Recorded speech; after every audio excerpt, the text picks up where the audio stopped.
August 25, 2018, Worcestershire 137 for 5, Ferguson 64 * beat Gloucestershire 136 for 8, Hammond 45, Cockbain 35, DOliveira 4-26 by 5 wickets, ScorecardAnd. Then there was one. Worcestershire reached a T20 Finals day for the first time when they made short shrift of Gloucestershire, scraping through by 5 wickets with 7 balls to spare.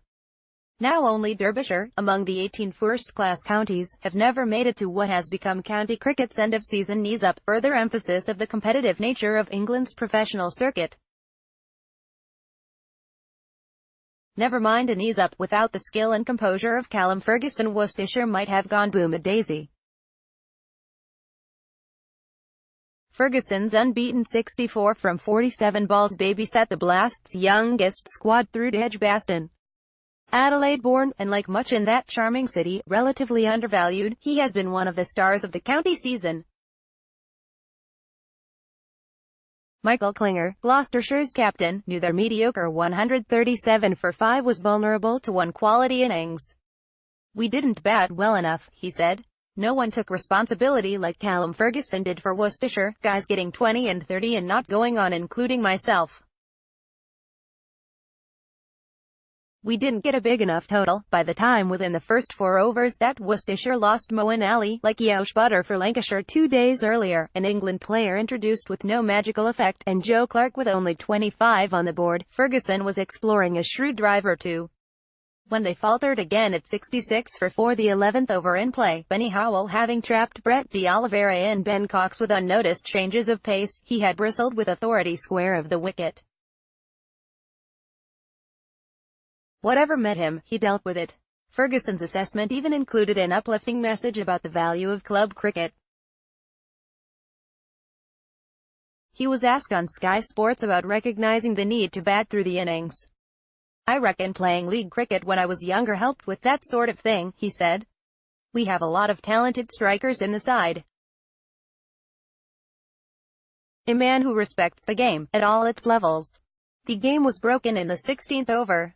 David Payne went for 22 in an 11-ball over which included 2 no-balls, 2 wides and a free hit. Just by standing there, and looking as if he was about to unload against anything in his arc, the dangerous Ross Whiteley caused consternation. During the lifetime of this over, Whiteley struck 2 sixes, the first of them a remarkable stooping straight flick off a low full toss.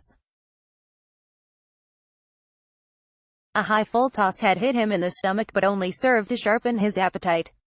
A rickety old ground on a floodplain, capable of cramming in around 5,000 spectators, Worcestershire are a world away from the ECB's future vision of global short-form entertainment on the biggest international grounds. But now they have joined Lancashire and Sussex on what has the makings of a memorable climax at Edgbaston on September 15.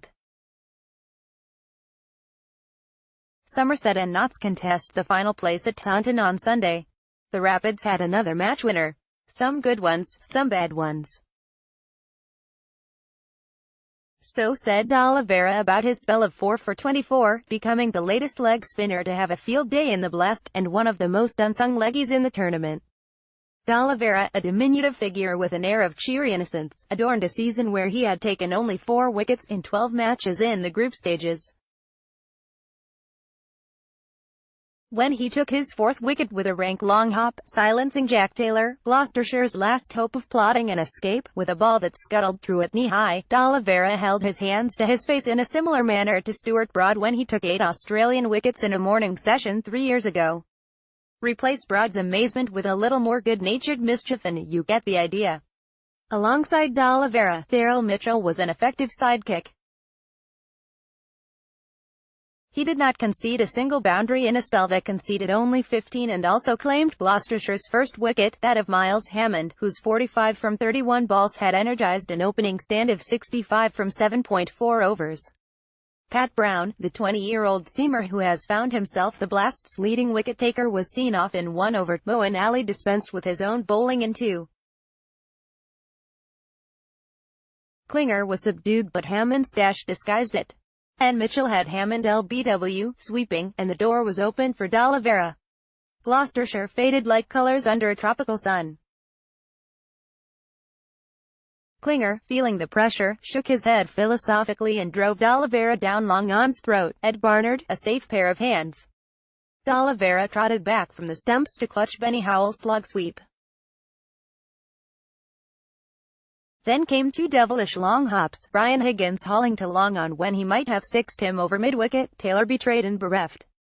Barnard, an excellent fielder, ran out Ian Cockbain, who had reached 35 amid the chaos, 17 balls from the end, but even on a slightly tacky pitch few imagined that Gloucestershire had enough runs at the interval.